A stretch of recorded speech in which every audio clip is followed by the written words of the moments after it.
తెలంగాణలో పాఠశాలలు పునఃప్రారంభమై దాదాపు నెల రోజులు కావస్తోంది. చాలామంది విద్యార్థులు తిరిగి సంక్షేమ హాస్టళ్లకు చేరుతున్నారు. కానీ హాస్టళ్లు మాత్రం వసతుల లేమి, అపరిశుభ్రత, ఇతర సమస్యలతో కొట్టుమిట్టాడుతున్నాయి. విరిగిన కిటికీలు, పగిలిన తలుపులు, చెత్తా చెదారం, పిచ్చి మొక్కలతో నిండిన పరిసరాలు, పాములు, తేళ్లు, విషపురుగులు, అపరిశుభ్రంగా మారిన టాయిలెట్లతో విద్యార్థులు తీవ్రంగా ఇబ్బందులు పడుతున్నారు. నిజానికి వేసవి సెలవుల్లో దాదాపు నెలన్నర పాటు వసతి గృహాలన్నీ మూసి ఉన్నాయి. తిరిగి తెరిచే నాటికి వాటిని చక్కదిద్దాల్సిన సంక్షేమ శాఖలు ఏమాత్రం పట్టించుకోకపోవడం సమస్యగా మారింది. అలాగే హాస్టళ్లలో వంట కోసం టెండర్లు పూర్తి కాకపోవడం, డైట్ ఛార్జీలు సరిపోకపోవడంతో విద్యార్థులకు సరైన ఆహారం అందని దుస్థితి నెలకొంది. రాష్ట్రంలో ఎస్సీ, ఎస్టీ, బీసీ సంక్షేమ శాఖల పరిధిలో 2020 వసతి గృహాలు ఉన్నాయి. అందులో 497 పోస్ట్ మెట్రిక్, 1523 ప్రీ మెట్రిక్ హాస్టళ్లు ఉన్నాయి. వాటిలో సుమారు 3.30 లక్షల మంది విద్యార్థులు వసతి పొందుతున్నారు. ప్రస్తుతం ఈ హాస్టళ్లలో విద్యార్థుల ప్రవేశాలు కొనసాగుతున్నాయి. ప్రీ మెట్రిక్ హాస్టళ్లలో 10వ తరగతి పూర్తయిన విద్యార్థులు వెళ్లిపోవడం, కింది తరగతుల్లో కొత్త చేరికలు నమోదవ్వడం జరుగుతోంది. పోస్ట్ మెట్రిక్ హాస్టళ్లలో కూడా చేరికలు పెరుగుతున్నాయి.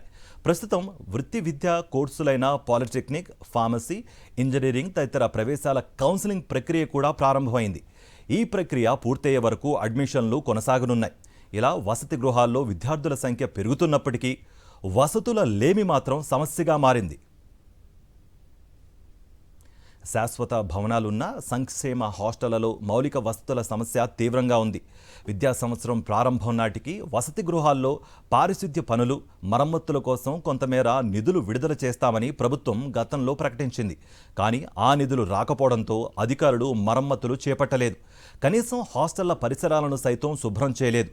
చాలా వసతి గృహాల పరిసరాలు చెత్తా చెదారం, పిచ్చి మొక్కలతో నిండుకుపోయాయి. వాటిలో పాములు, తేళ్లు, విషపురుగులు చేరుతున్నాయి. వానలు కురుస్తూ ఉండడంతో ఆవరణలోకి, గదుల్లోకి కూడా వస్తున్నాయి. దీంతో విద్యార్థులు భయాందోళనకు గురవుతున్నారు. విరిగిన కిటికీలు, తలుపులతో వాన నీళ్లు గదుల్లోకి వచ్చేస్తున్నాయి.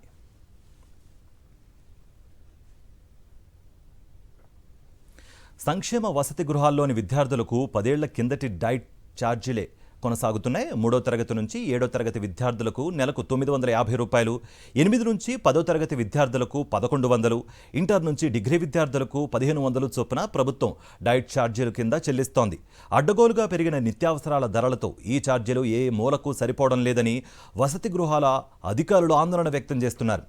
డైట్ ఛార్జీలను కనీసం 25% పెంచాల్సిన అవసరం ఉందని గత ఏడాది మంత్రుల కమిటీ రాష్ట్ర ప్రభుత్వానికి సిఫార్సు చేసిందని, కానీ ఇప్పటి వరకు ఛార్జీలు పెంచలేదని గుర్తు చేస్తున్నారు. కూరగాయలు, నిత్యావసరాల ధరలు విపరీతంగా పెరిగిన నేపథ్యంలో విద్యార్థులకు తగిన పోషకాహారం అందే పరిస్థితి లేకుండా పోయిందని అంటున్నారు. రాష్ట్రంలో 858 సంక్షేమ హాస్టళ్లు అద్దె భవనాల్లోనే ఉన్నాయి. ప్రభుత్వ భవనాలు అందుబాటులో లేక కొత్తవి నిర్మించాయి ఏళ్లకేళ్లు అలాగే కొనసాగుతున్నాయి. వాటికి చెల్లించాల్సిన అద్దె బిల్లులు నెలల తరబడి పెండింగ్లోనే ఉన్నాయి. మొత్తంగా సుమారు 12 కోట్ల మేర బకాయిలు ఉన్నట్లుగా అధికారిక గణాంకాలే చెబుతున్నాయి. కొన్ని హాస్టల్ భవనాలకు ఏడాదికి పైగా బిల్లులు రావడం లేదని అధికారులు వాపోతున్నారు. నెలల తరబడి అద్దె చెల్లించకపోవడంతో ఖాళీ చేయాలంటూ యాజమానులు ఒత్తిడి చేస్తున్నారని అంటున్నారు. ముఖ్యంగా రంగారెడ్డి, మేడ్చల్ జిల్లాలో ఈ పరిస్థితి ఉందని పేర్కొంటున్నారు.